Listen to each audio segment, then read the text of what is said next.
का दिन राहुल गांधी के नाम रहा। सदन में राहुल राहुल के नारे लगे, इसलिए क्योंकि राहुल गांधी ने एक बार फिर बीजेपी को सच का आईना दिखा दिया। राहुल गांधी ने कल अपने लगभग 2 घंटे के भाषण में ऐसी बातें कही जिनसे बीजेपी तिलमिला गई और नौबत ऐसी आ गई कि आखिर आधी रात को राहुल के भाषण के उन हिस्सों को निकालना पड़ा जो बीजेपी के लिए खास तौर पर असुविधाजनक थे। आपको बता दूं कि कल राहुल गांधी ने अपने भाषण की शुरुआत जय संविधान से की थी। इसके बाद उन्होंने किस तरह से उन पर ईडी की कार्रवाई की गई, किस तरह से उन्हें लगभग 50 घंटों से ज्यादा उनसे पूछताछ हुई, इसका जिक्र किया, घर से निकाले जाने का जिक्र किया। और इसके बाद राहुल गांधी ने बता दिया कि आप हम पर जितने भी अत्याचार कर ले, लेकिन हम डरने वाले नहीं हैं, क्योंकि सभी धर्म हमको यही सिखाते हैं कि डरना मना है, न डरना है न डराना है, ये सभी धर्मों का सार है। इस बात को राहुल गांधी ने कहा और इसी दौरान उन्होंने ये भी कह दिया कि जो लोग खुद को हिंदू कहते हैं, यानी उनका यहाँ इशारा साफ तौर पर बीजेपी की ओर था। और उन्होंने बताया कि ये जो अपने आप को हिंदुत्व की बात जो लोग करते हैं, वो असल में डराते हैं, वो नफरत फैलाते हैं, वो हिंसा करते हैं। बस बीजेपी को यही बात बहुत बुरी तरह चुभ गई और ऐसी चुभी कि सदन में 2 बार प्रधानमंत्री को, 2 बार कम से कम अमित शाह को, फिर राजनाथ सिंह को, रविशंकर प्रसाद को, तमाम लोगों को बीजेपी का बचाव करने के लिए खड़ा होना पड़ा। हालांकि उनका एक भी दांव काम नहीं आया। अमित शाह ने माफी की मांग की, लेकिन वो भी नहीं हुआ। फिर उसके बाद अमित शाह ने लोकसभा स्पीकर से संरक्षण तक की मांग कर ली, वो भी उनको शायद ही मिल पाए, क्योंकि जिस अंदाज में न केवल राहुल गांधी बल्कि अब तो विपक्ष के सारे सांसद जिस तरह से बीजेपी को घेर रहे हैं, उसके बाद ये कहना मुश्किल है कि लोकसभा स्पीकर बीजेपी को बहुत लंबे वक्त तक संरक्षित कर पाएंगे या खुद बीजेपी अपनी और अपनी सरकार की रक्षा कर पाएगी, क्योंकि अब न केवल राहुल गांधी बल्कि पूरा विपक्ष फुल फॉर्म में नजर आ रहा है। और इसीलिए अब लोगों को ये कहना पड़ रहा है कि सदन में पहली बार विपक्ष की मौजूदगी का एहसास हो रहा है और जाहिर तौर पर कल इसी एहसास को राहुल गांधी ने बेहद मजबूती से कराया है। तो क्या कुछ कहा था कल राहुल गांधी ने, उनके कौन से हिस्सों को, उनके भाषण के कौन से हिस्सों को निकाल बाहर किया गया और क्यों किया गया, ऐसा क्या है इसके पीछे की रणनीति, किस तरह से बीजेपी फंसी हुई है, और उसके बाद जब इन हिस्सों को हटाया गया है तो राहुल गांधी ने फिर कौन सा बड़ा कदम उठाया है, इन तमाम मुद्दों पर हम चर्चा करेंगे। खरी हमारे साथ मौजूद है हमारे ऑनलाइन एडिटर अमलेंदु उपाध्याय जी। अमलेंदु जी नमस्कार, बहुत बहुत स्वागत आपका इस कार्यक्रम में। कल से आज तक राहुल गांधी सदन में छाए हुए हैं और सदन के बाहर भी। अमलेंदु जी, जो कुछ राहुल गांधी ने कहा, जिस तरह से हिंदू धर्म को लेकर उन्होंने टिप्पणी की, हालांकि उनका आशय बीजेपी के हिंदुत्व से था और इस बात को उन्होंने साफ तौर पर कहा कि न मोदी हिंदू है, न बीजेपी का मतलब हिंदू है, न आरएसएस का मतलब हिंदू है। और कल खास तौर पर जब आधी रात को उनके जो भाषण के अंश हटाए गए, उनमें इन्हीं सारी बातों को हटाया गया। उन बातों को नहीं हटाया गया जिसमें प्रधानमंत्री मोदी ये कह रहे हैं कि ये पूरे हिंदू धर्म का अपमान है, क्योंकि राहुल गांधी ने तो कहीं भी हिंदू धर्म का अपमान किया ही नहीं। उन्होंने तो अपने भाषण की शुरुआत में सबसे पहले शिव जी की ही तस्वीर दिखाई और उन्होंने बताया कि उस तस्वीर के मायने क्या हैं, किस तरह से एक जो उनके गले में सर्प लिपटा हुआ है, वो एक ये बता रहे हैं कि कितने करीब होती है मौत, कितना करीब होता है डर, लेकिन फिर भी उससे डरना नहीं है। ये संदेश शिव जी देते हैं। उनके पीछे रखे त्रिशूल का क्या मायने हैं, उनकी अभय मुद्रा के क्या मायने हैं, तमाम बातें राहुल गांधी ने कही। और जिन लोगों ने भी इस बात को सुना है, उनको ये समझ में आ रहा होगा कि राहुल गांधी कहीं भी अपमान नहीं कर रहे थे। और आज फिर राहुल गांधी ने ये भी कह दिया कि आप सत्य को हटा नहीं सकते, मोदी जी की दुनिया में ये सब हो सकता होगा। क्या कुछ कहा है राहुल गांधी ने? अमलेंदु जी, राहुल गांधी ने जो बात कही है वो बात जनता भी अच्छे से जानती है और कल जब इस भाषण का लाइव प्रसारण हो रहा था तो लोगों ने सुना ही है। अब बीजेपी की सुविधा के लिए भले इन बातों को सदन की कार्रवाई से हटा दिया जाए, लेकिन जो राहुल गांधी कह रहे हैं कि ये मोदी जी की दुनिया में हो सकता होगा, लेकिन सत्य इस तरह से हट नहीं सकता है। और जो बात लोगों ने सुन ली, लोग जिस बात को समझ रहे हैं, क्या बीजेपी के लिए अब वो संभव है कि इस तरह से कुछ अंश को हटा दे और अपना बचाव कर ले? क्या अब इतना आसान रह गया है बीजेपी के लिए अपना बचाव करना? अमलेंदु जी, प्रधानमंत्री उठ के खड़े हुए और उस समय ही जब प्रधानमंत्री बचाव नहीं कर पाए तो भारतीय जनता पार्टी किस तरीके से अपना बचाव कर पाएगी?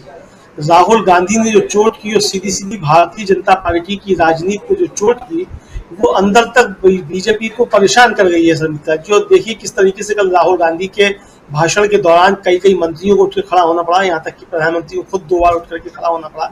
और शायद ये 10 वर्षों में पहली बार है कि प्रधानमंत्री नरेंद्र मोदी को जो है किसी सांसद के बोलने के दौरान जो उठ करके खड़ा होना पड़ता है और गृह मंत्री को जो है वो जो लोकसभा के स्पीकर हैं उनसे संरक्षण मांगना पड़ता है। यानी कि ये साफ हो गया कि भारतीय जनता पार्टी राहुल के बातों से भारी दबाव में आ गई और वो तय नहीं कर पा रही थी कि उसको अपना बचाव किस तरीके से करना है। आखिर में उन्होंने जो तरीका निकाला बचाव करने का, वो तरीका ये निकाला कि राहुल गांधी की बात को तोड़ा मरोड़ा जाए। लेकिन इस दौर में जब हर चीज लाइव हो रही है और लाइव स्ट्रीमिंग हो रही है, तो ऐसे में अब बातें तोड़ी मरोड़ी नहीं जा सकती है, क्योंकि सारी दुनिया जो थी वो देख रही थी कि राहुल गांधी क्या बोल रहे हैं। हालांकि भारतीय जनता पार्टी के लोगों ने 9 सेकंड की एक क्लिप उसमें से काट के वायरल करने की कोशिश की, लेकिन उससे पहले ही कांग्रेस की तरफ से और दूसरे लोगों की तरफ से राहुल गांधी का जो असली वक्तव्य था वो वायरल कर दिया गया। और उसके बाद फिर था वो बीजेपी आईटी सेल का या भारतीय जनता पार्टी का या मोदी जी की आर्मी का, चोल आर्मी का, उसका फिर वो वीडियो 9 सेकंड का बाद में आया। तो लोगों को समझ में आ गया कि ये आलू से सोना बनाने की भारतीय जनता पार्टी कोशिश कर रही है। तो भारतीय जनता पार्टी बुरी तरीके से इसमें फेल हुई और ये संदेश चला गया इस चक्कर में कि लोगों ने फिर वो पूरा वीडियो देखा जो उन्होंने लाइव कार्रवाई भी नहीं देखी थी कि राहुल गांधी ने आखिर कहा क्या था। और उसमें राहुल गांधी साफ साफ कहते सुने गए कि हिंदू धर्म जो है वो नफरत नहीं सिखाता, हिंदू धर्म हिंसा नहीं सिखाता, और ये जो है यानी भारतीय जनता पार्टी वाले लोग जो है ये सुबह से लेकर शाम तक नफरत हिंसा नफरत हिंसा नफरत हिंसा फैलाते हैं। तो ये संदेश लोगों के बीच चला गया कि राहुल गांधी ने भारतीय जनता पार्टी के लोगों को कहा था, और ये बात लोगों को समझ में आ गई कि चूंकि भारतीय जनता पार्टी की राजनीति लगातार हिंदू धर्म को बदनाम करने की और हिंदू धर्म को राजनीति का हथियार बनाने की है, तो ये लोगों की बात अच्छी तरीके से समझ में आ गई। अब आज प्रधानमंत्री जो थे वो एनडीए की बैठक सुबह कर रहे थे, एनडीए के सांसदों की बैठक, उसमें बहुत कुछ ज्ञान की बातें कर रहे थे। हालांकि प्रधानमंत्री स्वयं जो खुद दूसरी बार संसद में पहुंचे हैं, लोकसभा तीसरी बार पहुंच रहे हैं, तीसरी बार पहुंचे हैं लोकसभा में, 10 साल का ही उनका लोकसभा का अनुभव है। लेकिन उन्होंने सांसदों को याद दिलाया कि भाई आप लोग जाइए और प्रधानमंत्री की जो बनी हुई है म्यूजियम बना हुआ है, संग्रहालय बना हुआ, वहां जाइए, दूसरे प्रधानमंत्रियों को भी देखिए सदन की कार्रवाई किस तरीके से होती है। ये सारा ज्ञान उन्होंने वहां देने की कोशिश की, लेकिन वो ज्ञान अपनी तरफ है समित्रा जी। असली बात यह है कि भारतीय जनता पार्टी राहुल गांधी के हमलों से बुरी तरीके से बिलबिला गई। चुनाव के बाद सरकार तो येन केन प्रकार में बना ली भारतीय जनता पार्टी ने, लेकिन उसे ये आशा नहीं हुई कि राहुल गांधी इतने मारक शब्दों में भारतीय जनता पार्टी पर प्रहार करेंगे और तमाम मुद्दों पर भारतीय जनता पार्टी को बेनकाब कर देंगे। यानी कि राहुल गांधी ने पूरे चुनाव के दौरान जो मुद्दे उठाए थे, इंडिया गठबंधन ने जो मुद्दे उठाए थे, उन मुद्दों पर राहुल गांधी ने जबरदस्त तरीके से भारतीय जनता पार्टी को घेरा और प्रधानमंत्री समेत पूरी भारतीय जनता पार्टी के पास उनके वक्तव्यों का, जो राहुल गांधी ने सवाल उठाए, उनका कोई जवाब नहीं था। हालांकि बीच में अग्निवीर को लेकर के जिस तरीके से राहुल गांधी ने सवाल उठाए, उस पर राजनाथ सिंह उठ के खड़े हुए, एमएसपी में शिवराज सिंह चौहान खड़े हुए, लेकिन अपनी तरफ से वो तथ्य होते वो प्रस्तुत नहीं कर पाए राहुल गांधी की काट में, और अभी तक प्रस्तुत नहीं कर पाए। अगर राहुल गांधी मान लीजिए कोई मिथ्या वाचन कर रहे थे और सरकार को लगता है कि उसकी छवि खराब करने की कोशिश कर रहे थे, तो सरकार है, उसके पास पूरा मैकेनिज्म है, उसको तुरंत उन तथ्यों की काट करनी चाहिए, सदन के अंदर रखना चाहिए। यदि राहुल गांधी कह रहे थे कि अग्निवीर को जो शहीद का दर्जा नहीं दिया जा रहा है और उनको मुआवजा नहीं दिया जा रहा है, तो वो अगर उनके पास दस्तावेज है सरकार के पास, तो उनको रखना चाहिए सदन पे कि ये हम रखते। अभी तक तो प्रस्तुत किए नहीं गए, राजनाथ सिंह उठ के जरूर खड़े हुए थे। इसी तरीके से एमएसपी को लेकर के, एमएसपी की लीगल गारंटी की बात राहुल गांधी ने की, शिवराज सिंह चौहान उस पर तो कोई जवाब दे नहीं पाए। तो कुल मिलाकर राहुल गांधी ने जो बातें की उसके जवाब भारतीय जनता पार्टी के पास नहीं दे चुकी, तो अब वो इस तरीके से उठाने की कोशिश कर रहे हैं। राहुल गांधी ने आज जो उनके एक्सपंज किए गए उसको लेकर के लोकसभा के स्पीकर को एक पत्र भी लिखा है, और समिता जी जैसा कि आपने कहा कि उसमें से वो अंश तो हटाए गए जो राहुल गांधी ने कहे, लेकिन उन अंशों का हवाला देते हुए जो प्रधानमंत्री कह रहे हैं वो अंश नहीं हटाए गए। तो क्या ये लोकसभा स्पीकर जो है उन्होंने खुद एक्सपंज किया है, या इसको भारतीय जनता पार्टी के किसी नेता ने प्रधानमंत्री खुद एक्सपंज कर दिया है? ये बड़ा सोच का विषय है, क्योंकि यदि स्पीकर उसको एक्सपंज करते तो स्पीकर फिर प्रधानमंत्री का भी करते। भाई जो तारतम्य बना हुआ है, आप दोनों चीजों को करते और सारी बातें वहां से हटा देंगे। इस तरीके से राज्यसभा में भी मल्लिकार्जुन खड़गे का जो भाषण था उसमें से भी जहां जहां आरएसएस और मोदी को लेकर के सवाल किए गए थे, वहां से वो सारे एक्सपंज कर दिए गए। तो ये एक तरीके से कहा जाए कि जो लोकसभा के स्पीकर हैं या राज्यसभा के सभापति हैं, वो जिस तरीके से काम कर रहे हैं, तो ये साफ तौर पर दिखाई पड़ता है कि क्या वो किसी भारी दबाव में है भारतीय जनता पार्टी के आरएसएस के। इसको ये संदेश जनता के बीच में जा रहा है, जो कि अच्छा संदेश नहीं है।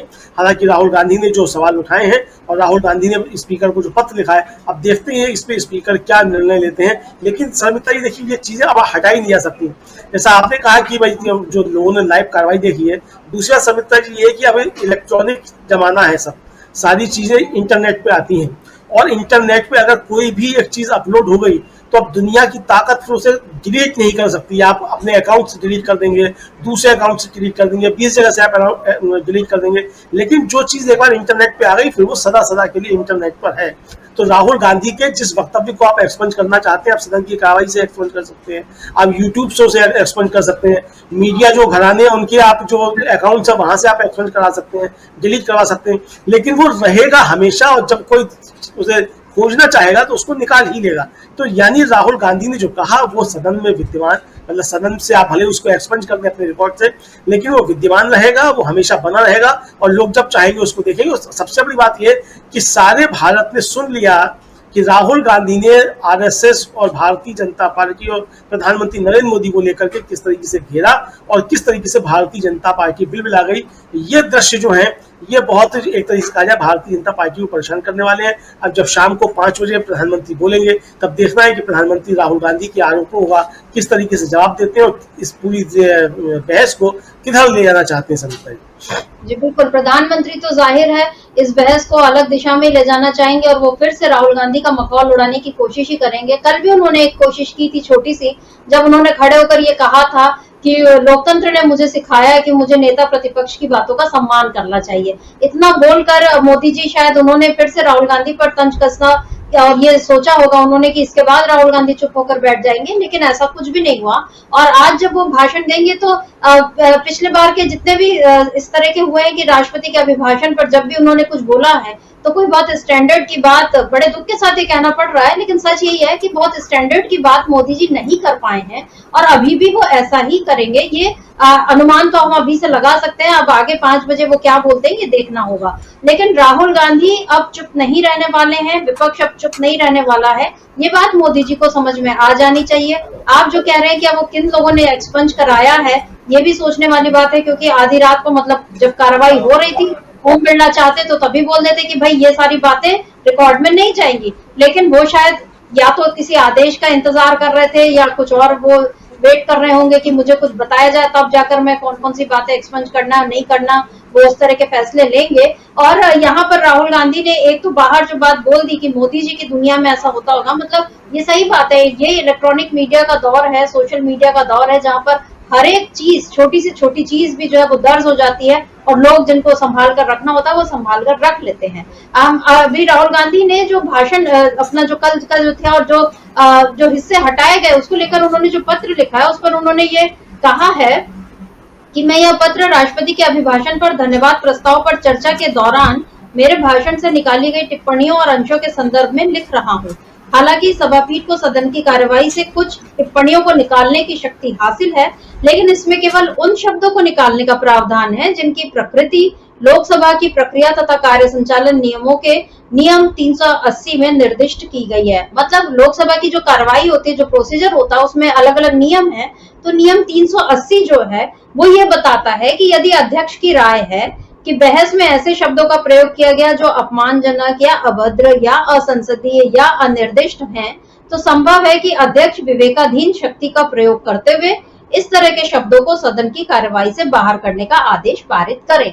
मतलब जिस नियम का हवाला देते हुए राहुल गांधी के भाषण से चुनिंदा हिस्सों को हटाया गया है, अब उनमें लोकसभा अध्यक्ष को यह भी बता देना चाहिए कि उसमें उनको ऐसी कौन सी बात आपत्तिजनक लगी। क्या ये कहना कि बीजेपी का मतलब हिंदू नहीं है या मोदी का मतलब हिंदू नहीं है या आरएसएस का मतलब हिंदू नहीं है, इस बात में कौन सी आपत्तिजनक बात लगी है, ये बात भी बतानी चाहिए। और अगर वो नहीं बताएंगे तब भी ये बात बीजेपी के लिए नुकसानदायक है, क्योंकि यहाँ पर फिर से एक बार मोदी की मनमानी नजर आ रही है। ये जो स्क्रीन पर आप देख रहे हैं इसमें आप देख सकते हैं कि पूरा भाषण है और उसमें कुछ कुछ हिस्सों को हाईलाइट करके साइड में एक्सपंज और एक्सपंज लिखा गया है और बीच में जो प्रधानमंत्री बोल रहे हैं या जो स्पीकर बोल रहे हैं वो वैसा का वैसा है, यानी संदर्भों से हटाकर चीजों को रखा गया है। मान लो कोई लोकसभा की कार्रवाई से आगे जाकर इन चीजों को रिकॉर्ड में देखेगा तो उसे ये बातें नहीं मिलेंगी, मतलब पूरा एक जो पूरी बात है वो नहीं देखने मिलेगी, टुकड़ों टुकड़ों में। यानी मोदी जी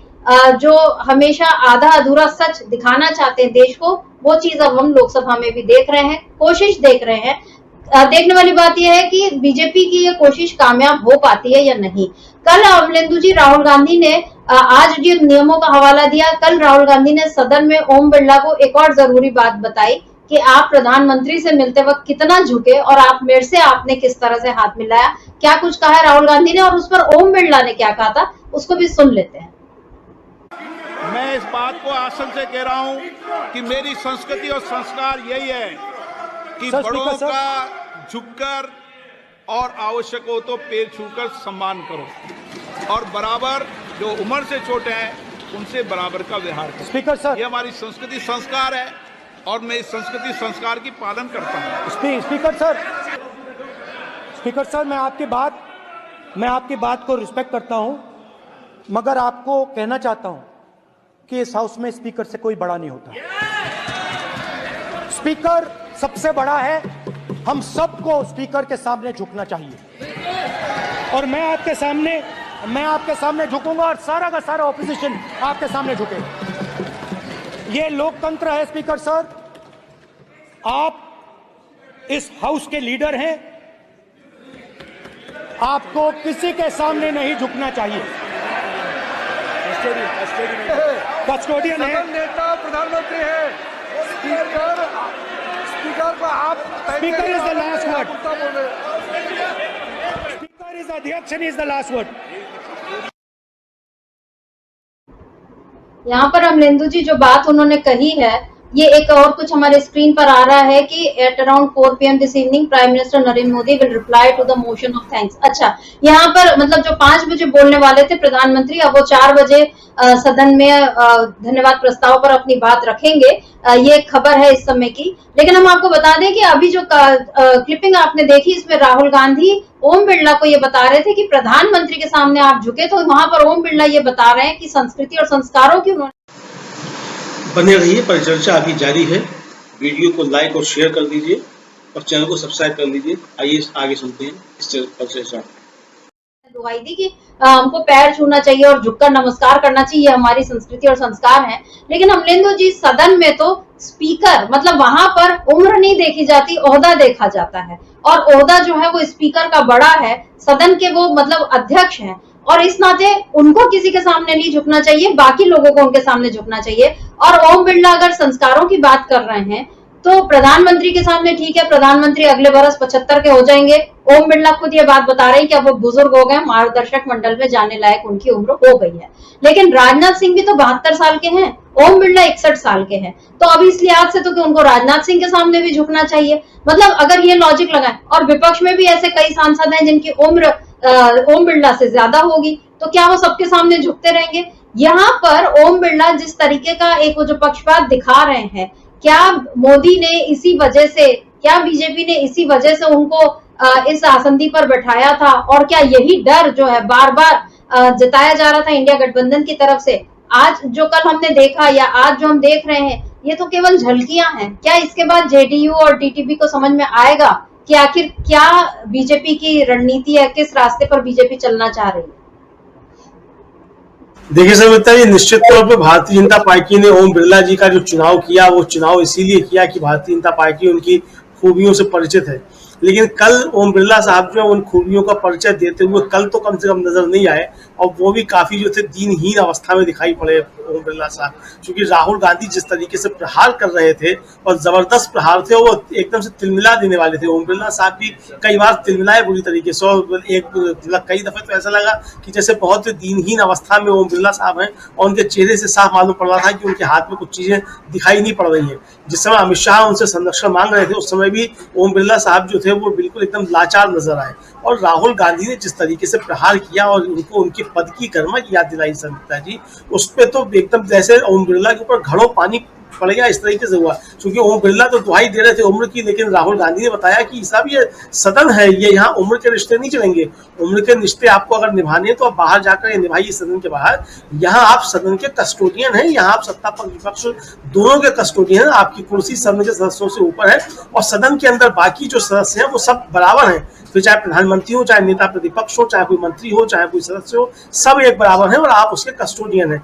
तो यानी ओम बिरला साहब को यह याद दिलाया गया कि आपकी जो इस समय स्थिति है, आप पद की गरिमा गिरा रहे हैं, ये सीधे सीधे एक तरीके से कहा जाए तो राहुल गांधी ने उनको याद दिलाया ओम बिरला साहब को कि आप पद की गरिमा गिरा रहे हैं, आप इस तरह की जो बातें कर रहे हैं ये तुच्छ बातें हैं, इनको कृपया वापस दीजिए। कहा तो नहीं राहुल गांधी, लेकिन इसका संदेश जो है वो ये समझा सकता हूँ। मुझे लगता है कि शायद इस बात को ओम बिरला साहब ने ग्रहण भी किया, लेकिन इसकी बात का फिर उन्होंने कोई प्रतिवाद नहीं किया ओम बिरला जी ने कि सदन में लोकसभा अध्यक्ष जो है, स्पीकर जो है वो सबसे बड़ा है, इसका वो कोई प्रतिवाद नहीं कर पाए। इसका तो प्रतिवाद किया कि वो राहुल गांधी से किस तरीके से मिले और प्रधानमंत्री से किस तरीके से मिलते हैं, इसका तो उन्होंने जवाब दिया कि मेरे संस्कार हैं, लेकिन फिर उस संस्कारों की फिर बात उन्होंने आगे नहीं की। तो राहुल गांधी ने जो भी कहा शर्मिष्ठा जी, वो एक तरीके से विपक्ष के साथ साथ और जो स्पीकर थे उनको भी उन्होंने बहुत सारी मर्यादाएं याद दिलाई राहुल गांधी ने, और बताया कि सदन जो है वो संविधान से चलेगी। अब जो राहुल गांधी ने आज जो पत्र लिखा है, उस पत्र में उन्होंने संविधान की धारा 105(1) जो है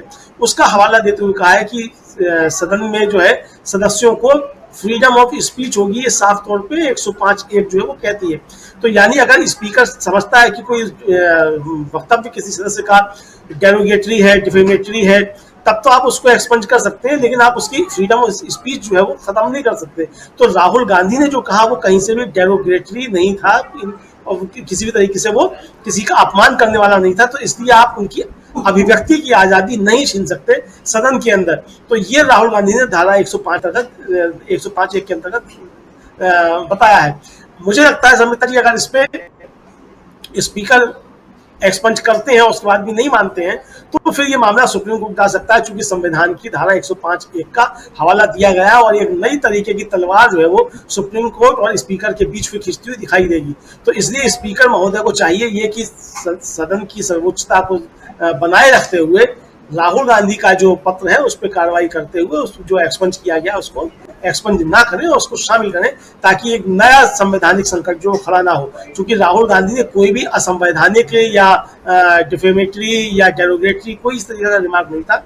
उन्होंने सीधे सीधे भारतीय जनता पार्टी की तरफ इशारा किया था और सारे धर्मों का हवाला दिया था कि सब धर्मों की क्या बुनियादी एकता है और सारे धर्म किस मसले पर एकजुट हैं और किस तरीके से भारतीय जनता पार्टी धर्म को राजनीति का हथियार बना करके हिंदू धर्म के खिलाफ काम करती है। राहुल गांधी ने ये बताया था। तो स्पीकर महोदय को इस पर निश्चित तौर पर कार्रवाई करनी चाहिए, और अगर कार्रवाई नहीं करते तो एक नया मसला ये उठ करके शर्मिष्ठा जी खड़ा हो जाएगा।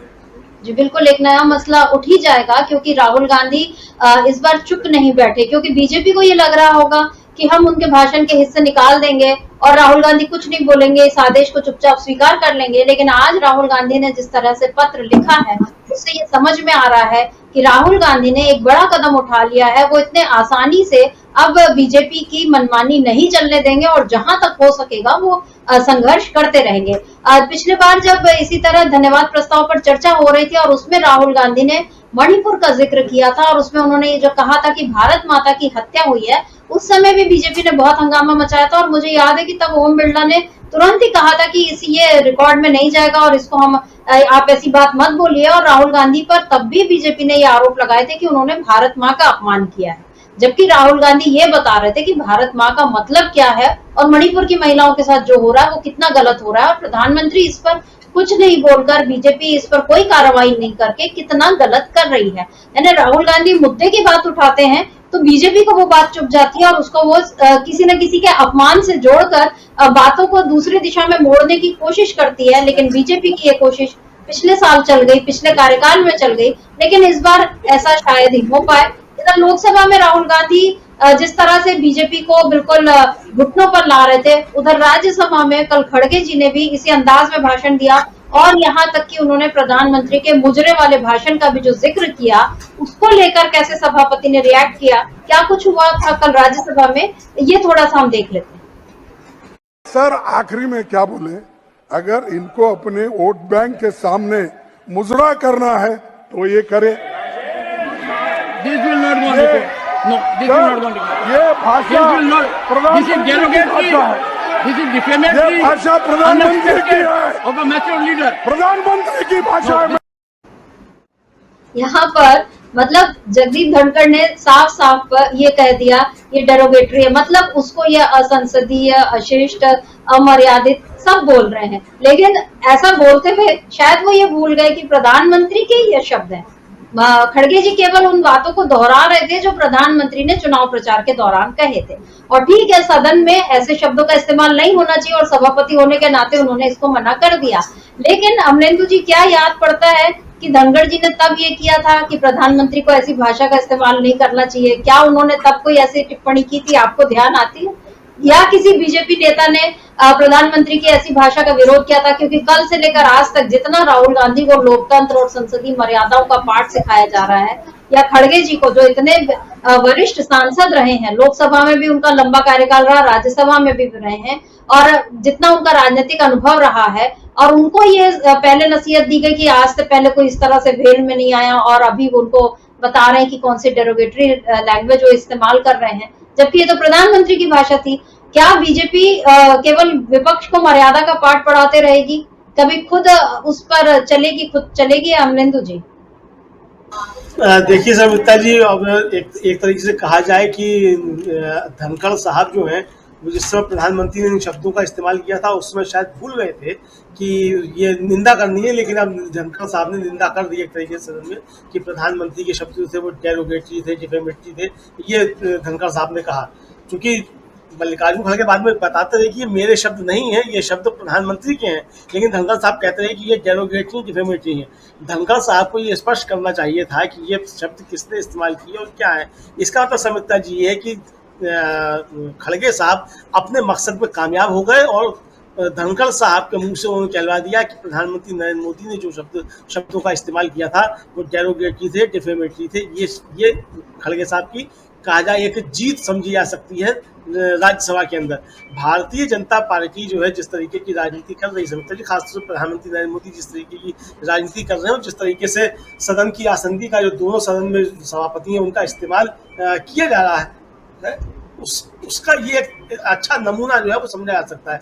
जैसे मैंने बताया पहले कि खड़गे साहब जो हैं उनका भी जो है वो निकाल दिया गया था सदन की कार्रवाई से।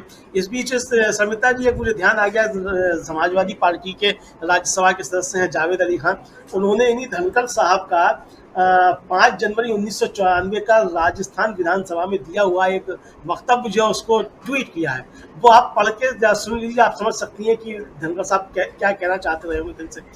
मान्यवर चतुर्वेदी जी होते तो मैं पूछता कि क्या आरएसएस में कोई चुनाव होते हैं? सभापति महोदय, क्या वह सिस्टम वह संस्था डेमोक्रेटिक हो सकती है जिसमें चुनाव नहीं होते? क्या पार्लियामेंट्री डेमोक्रेसी में ऐसी संस्था का कोई स्थान है? भारत की जनता का अभिवादन आप और हम सबको मिलकर करना चाहिए कि इस चुनाव के माध्यम से आरएसएस को उन्होंने करारा जवाब दिया। श्री जगदीप धनखड़, विधायक, राजस्थान, 5 जनवरी 1994 राजस्थान विधानसभा।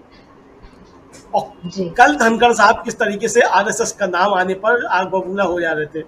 तो मुझे लगता है कि जावेद अली साहब जो है वो राज्यसभा में हैं और खड़गे जी को ये प्रति जो है वो पहुंचा दें, ताकि खड़गे जी अगली बार जब बोलें तो फिर उनको याद दिलाएं धनखड़ साहब को कि ये आपका ही वक्तव्य है जो आपने राजस्थान विधानसभा में विधायक होते हुए दिया था। तो बहुत सारी चीजें हो सकती हैं, लेकिन कल तो लग रहा था जैसे कि सभापति महोदय जो है वो सदन के कस्टोडियन ना होकर के आरएसएस के कोई कस्टोडियन है। तो जहां जहां खड़गे जी ने आरएसएस और मोदी जी को लेकर के सवाल किए, वो सारे जो है वो वहां से भी एक्सपंज किए गए हैं। तो ये एक्सपंज का खेल तो खैर चलता रहेगा, क्योंकि भारतीय जनता पार्टी के पास इन सवालों के कोई जवाब नहीं है जो खड़गे जी ने उठाए और या राहुल गांधी ने उठाए। आज अखिलेश यादव ने भी समिता जी जिस तरीके से प्रहार किए हैं, बहुत संयमित तरीके से, बहुत शालीन तरीके से अखिलेश यादव ने भी जो प्रहार किया, कुल मिलाकर के उसी एजेंडे को आगे बढ़ाया जिसको राहुल गांधी और खड़गे जी ने कल लोकसभा राज्यसभा में बढ़ाया था, उसी को आज अखिलेश यादव ने आगे बढ़ाया। यानी इंडिया गठबंधन ने अपना एजेंडा तय कर लिया है कि सदन में किस तरीके से प्रधानमंत्री और भारतीय जनता पार्टी को घेरा जाना है, किन मुद्दों पे घेरा जाना है, और सारे मुद्दों पे सब लोग एकजुट हैं।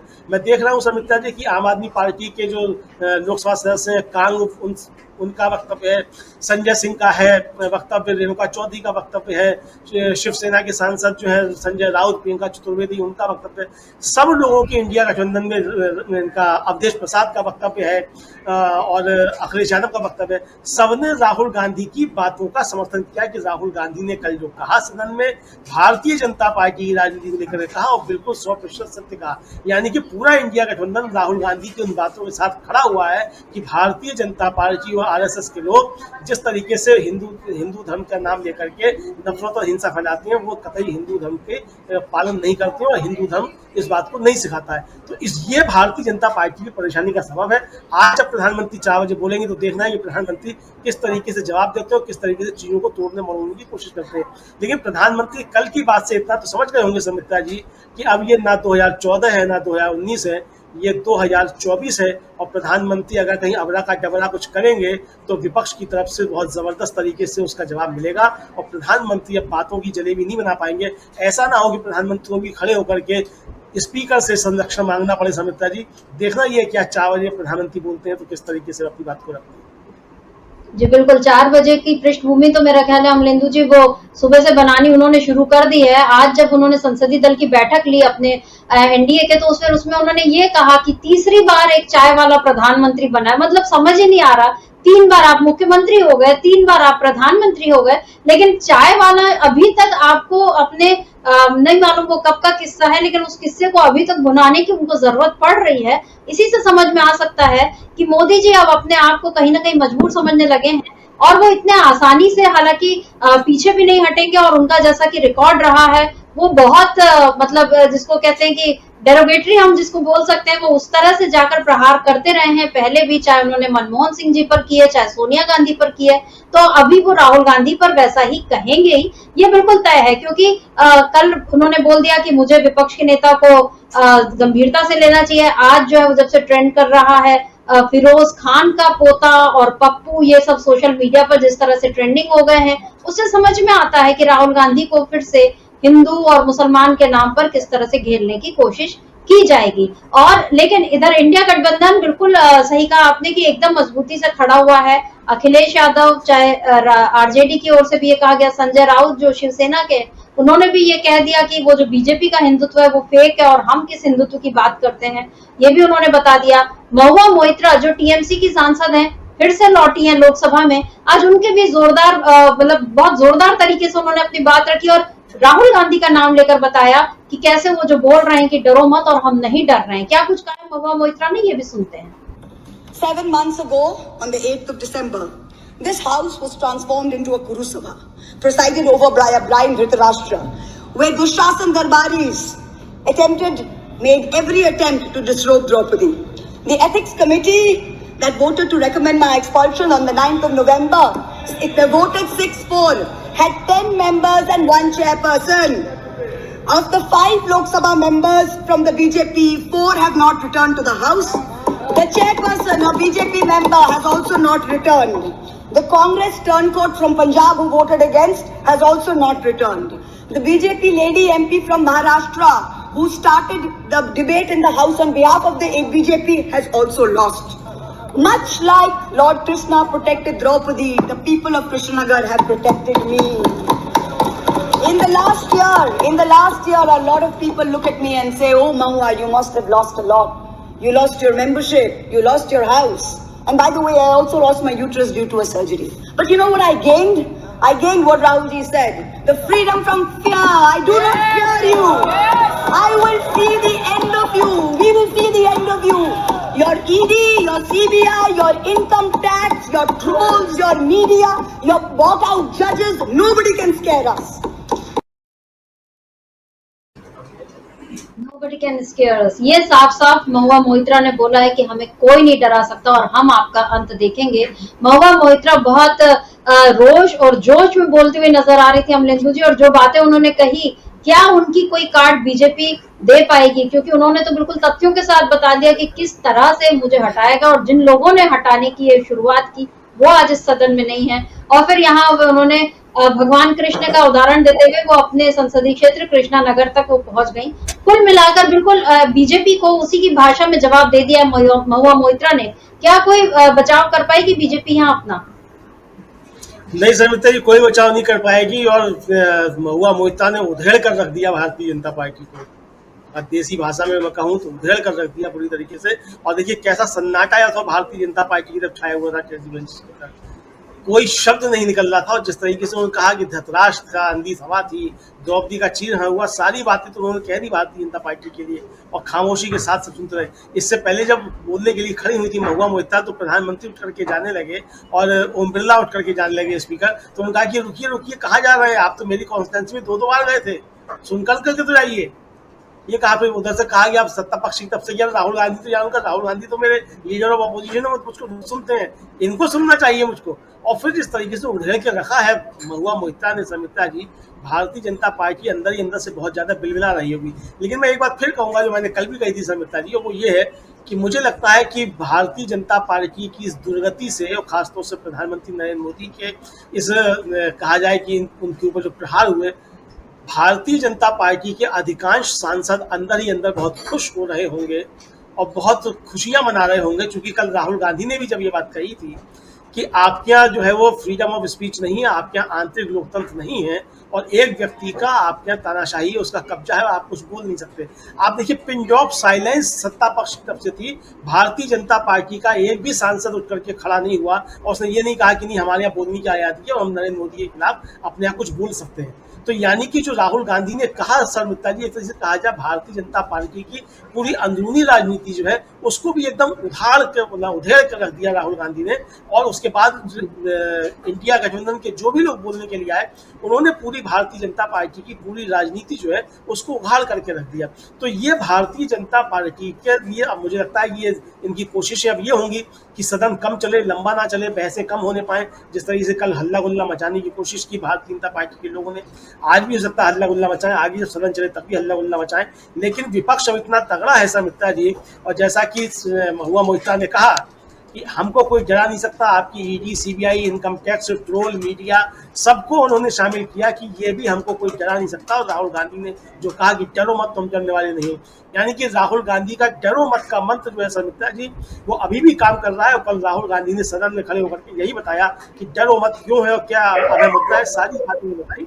और ये एक तरीके से भारतीय जनता पार्टी के लिए डरो मत का नारा जो है वो बहुत डर पैदा कर रहा है, ये इसको समझा सकता है। क्योंकि भारतीय जनता पार्टी की पूरी राजनीति, उसका पूरा कारोबार जो है वो डर पे ही कायम है। कभी हिंदुओं को मुसलमानों का डर दिखाया जाएगा, कभी दलितों को सवर्णों का दिखाया जाएगा, कभी सवर्णों को दलितों का दिखाया जाएगा। तो भारतीय जनता पार्टी की पूरी राजनीति डर पे ही कायम है, डर के कारोबार पे कायम है। तो अगर ये डरो मत का नारा चलने लगेगा और लोग डरना बंद कर देंगे, भारतीय जनता पार्टी के अंदर भी अगर लोग मोदी जी से डरना बंद कर देंगे, तो फिर मोदी जी की राजनीति कैसे चल पाएगी। तो मुझे लगता है कि डरो मत का नारा काम कर रहा है और भारतीय जनता पार्टी की बेचैनी बढ़ती जा रही है। बिल्कुल, पहले ये इस नारे ने सड़क पर काम किया और अब यही नारा यानी डरो मत की जो बात है वो सदन के भीतर अपना असर दिखा रही है। और अमरिंदु जी, एक और चीज, मतलब आज महुआ मोहित्रा ने कृष्ण का जिक्र किया, इससे पहले अखिलेश यादव ने राम का जिक्र किया और उन्होंने ये बताया कि मर्यादा पुरुषोत्तम क्या चीज है और अयोध्या किस बात के लिए जानी जाती है और किस तरह अयोध्या के लोगों ने संदेश दिया है। और कल भी जब राहुल गांधी ने अयोध्या का नाम लिया और उसके बाद अवधेश प्रसाद जी से उन्होंने वहीं पर हाथ मिलाया, आज भी ये हुआ। और जितने बार वो ऐसा कर रहे हैं, ओम बिरला जी को हाथ दिखा के बोलना पड़ रहा है बैठ जाइए बैठ जाइए, आज भी अखिलेश यादव ने यही किया। और जिस तरीके से अवधेश जी को सबसे सामने पहली पंक्ति में बैठाया जा रहा है, क्या ये बीजेपी को बार बार इस बात का एहसास, कल राहुल गांधी ने ये बात भी बोली थी कि अयोध्या में से सर्वे हुआ और उसके बाद वहां मना हो गया तो वाराणसी से वो बच के आ गए। किस तरह से राहुल गांधी ने कल, मतलब जिसको फिरकी लेना बोलते हैं वो उन्होंने ली, ब्रह्मांड, मतलब उन्होंने आज जिस तरह से कल राहुल गांधी ने ये बात कही थी कि वो परमात्मा से सीधे बात करते होंगे, उनके पास ये शक्ति है, जो उनका बायोलॉजिकल नहीं हुआ वाला रिमार्क था, उस पर राहुल गांधी ने कल एक तंज कसा था। आज ए राजा ने भी ये बात बोली कि हमको मोदी जी को भगवान मानने में कोई आपत्ति नहीं है, बशर्ते उनमें ये क्वालिटीज हो। मतलब भगवान में जो चीजें होती हैं कि भगवान जिस तरह से सबको अभय देता है, भगवान जिस तरह से सबकी रक्षा करते हैं, बिना भेदभाव के सबको रखते हैं, सब पर एक जैसी प्रेम और करुणा दिखाते हैं, ये सारी क्वालिटीज अगर मोदी जी में हो तो हमको उनको भगवान मानने में कोई हर्ष नहीं है। तो बीजेपी के भीतर भी आपके हिसाब से आप जो कह रहे हैं कि और वो जाहिर है कि बहुत सारे लोग उनको भगवान नहीं मानते होंगे, लेकिन मजबूरी में चुप रहना पड़ता है। लेकिन आज जिस तरह से अखिलेश यादव ने अयोध्या का जिक्र किया और फिर उनको अवधेश जी को खड़ा किया, क्या आपको लगता है कि मोदी जब 4 बजे बोलने उठेंगे तो क्या अपनी बात में वो अयोध्या का जिक्र करेंगे? क्या वो ये बताएंगे कि किस तरह संविधान को हम खत्म नहीं करने वाले? क्योंकि बार बार अब कांग्रेस को संविधान, आपातकाल, इन्हीं मुद्दों पर घेरने की कोशिश हो रही है। जो मुद्दे कांग्रेस ने और इंडिया गठबंधन ने खड़े किए, बीजेपी कोशिश कर रही है कि उनको उन्हीं मुद्दों में फंसाए। हालांकि उसकी ये कोशिश कितनी चल पाएगी अमलेंदु जी, ये सवाल है, क्योंकि अयोध्या के मसले पर क्या कुछ बोल पाएंगे प्रधानमंत्री, या वो इस मुद्दे पर चुप रह जाएंगे? देखिए समिता जी, प्रधानमंत्री अयोध्या का मसला भले ही ना उठाएं, क्योंकि अयोध्या का मसला उठाएंगे तो सामने अवधेश प्रसाद बैठे हुए दिखाई देंगे। मतलब अवधेश प्रसाद तो इस तरीके से भारतीय जनता पार्टी के लिए एक तरीके से कहा जाए कि वो सिंबल हो गए, जिसको देख करके डर पैदा हो जाए भारतीय जनता पार्टी को। तो वो अवधेश प्रसाद का चेहरा जो है वो बार बार प्रधानमंत्री नरेंद्र मोदी को परेशान करता रहेगा। और सबसे बड़ी बात यह है कि आगे की सीट पर ही अवधेश प्रसाद बैठ रहे हैं राहुल गांधी और अखिलेश यादव के साथ में, जहां आगे की दूसरी तरफ सत्ता पक्ष की तरफ जहां प्रधानमंत्री और नितिन गडकरी और अमित शाह बैठ रहे हैं, उसी रो में सामने की तरफ जो है वो अवधेश प्रसाद बैठ रहे हैं। और ये बार बार दिखाया जा रहा है कि अवधेश प्रसाद अयोध्या से आए हुए हैं और अयोध्या ने आपको किस तरीके से दंग किया है। तो अब देखना ये समिता, जैसे आपने कहा कि प्रधानमंत्री का अयोध्या का जिक्र करते हैं कि नहीं करते, मुझे लगता है कि प्रधानमंत्री अयोध्या का जिक्र करने से अब बचेंगे। और उन्होंने जय श्री राम का नारा भी नहीं लगाया था, वो जीत करके आए थे, जय जगन्नाथ का उन्होंने नारा लगाया, जय श्री राम को भूल गए थे। सेंगोल को भी उन्होंने नहीं पूछा था, क्योंकि वो काम चला नहीं तमिलनाडु, तो सेंगोल भी था उस समय, याद नहीं किया गया। तो अब प्रधानमंत्री क्या करते हैं, मुझे लगता है प्रधानमंत्री राहुल गांधी के कल के उस भाषण की 9 सेकंड की क्लिप को काट करके वो जलेबी छानने की कोशिश करेंगे।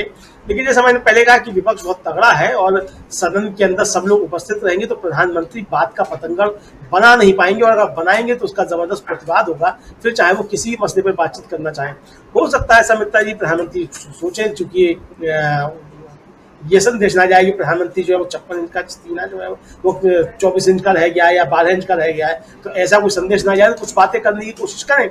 लेकिन राहुल गांधी ने जो कल जिस तरीके से हमले किए हैं, उन हमलों का जवाब उस तरीके से प्रधानमंत्री नहीं दे सकते, ये हम बिल्कुल समझ सकते हैं। प्रधानमंत्री अगर कुछ बात जवाब देंगे भी, तो या तो वो मुजरा मुसलमान से और नीचे जाएंगे, वरना फिर संसदीय भाषा में प्रधानमंत्री के पास उन बातों का जवाब देने के लिए मुझे लगता है कि शब्द नहीं है।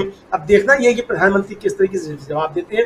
हो सकता है कि रात भर उन्होंने अच्छी तैयारी की हो, ये क्या जवाब देने हैं लिख करके भी लाए हो, चूंकि टेलीप्रॉम्प्टर लगाने की सुविधा लोकसभा में नहीं होगी कि जहां वो टेलीप्रॉम्प्टर देख के बातचीत कर सके, तो वो लिख करके लाए होंगे, उसको देख करके पढ़ेंगे, वो हो सकता है। लेकिन वो जो भी बातें कहेंगे, उन बातों में अगर कुछ भी डेरोगेटरी या डिफेमेटरी होगा तो विपक्ष उसको बर्दाश्त नहीं करेगा। इतनी बात मुझे लगता है उनकी समझ में आ भी गई होगी, चूंकि समझदार राजनीतिज्ञ हैं, इसमें कोई शक नहीं है। प्रधानमंत्री बहुत समझदार राजनीतिज्ञ हैं, तो उनको ये बात निश्चित तौर पर समझ में आ रही होगी।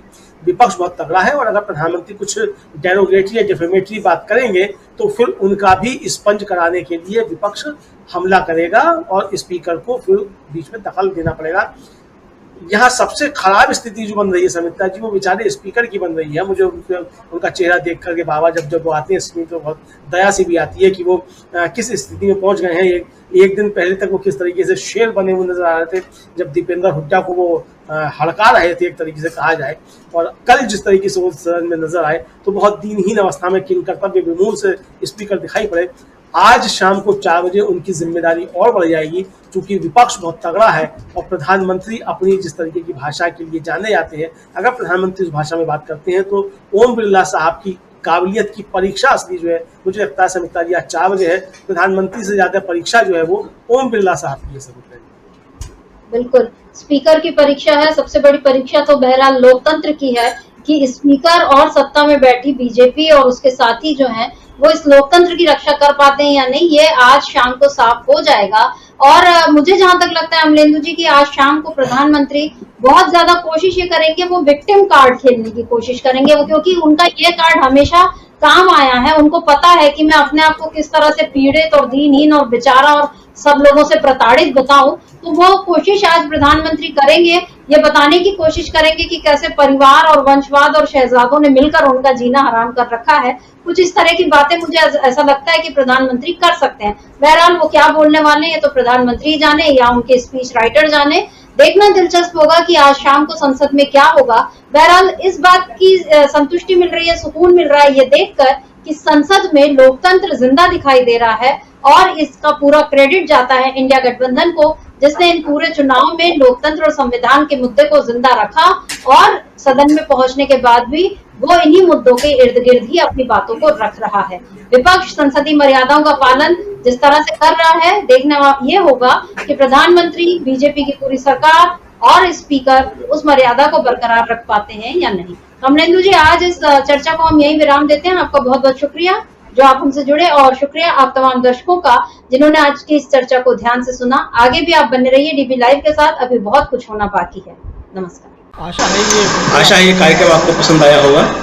इस वीडियो को ज्यादा से ज्यादा शेयर करें, लाइक करें और कमेंट करके बताएं आपकी राय क्या है। और अगर आपने हमारा यूट्यूब चैनल अभी तक सब्सक्राइब नहीं किया है तो तुरंत इसको सब्सक्राइब कर लीजिए और बेल आइकन भी दबा दीजिएगा ताकि अगली जब वीडियो अपलोड हो तो आपके पास इसका नोटिफिकेशन पहुंच सके। और अगर आपने हमारा फेसबुक पेज फॉलो नहीं किया है, फेसबुक पेज को भी फॉलो करें। धन्यवाद।